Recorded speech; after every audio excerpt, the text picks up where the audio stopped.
আমার যেখানে মনে হলো যে এখানকার একটি রাজোয়ার গ্রামে কাটোয়ার বিস্ফোরণ কাণ্ডে একটা বড় বাড়ি উড়ে পালিয়েছে। বাড়ির ছাদ পাত পুরো ধূলিসাৎ হয়ে গেছে, একজন মারা গেছে, কয়েকজন আহত হয়েছে এবং কয়েকজন হাসপাতালে ভর্তি ছিল। কিন্তু আমার মনে হয়েছে যে এইখানকার যিনি বিধায়ক আছেন তিনি বারবার এই কাটোয়া শহরের নাগরিকদের নিরাপত্তা, তার নিরাপত্তা, বালিঘাট দখল বারবার অভিযোগ করেছেন বিভিন্ন মিডিয়াতে।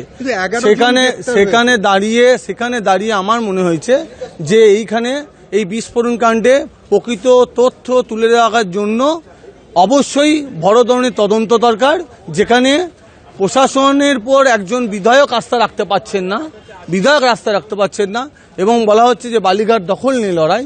সেখানে আমি একজন অ্যাডভোকেট হিসাবে এবং এখানকার নাগরিক হিসাবে আমি পিআইএল ফাইল করেছি।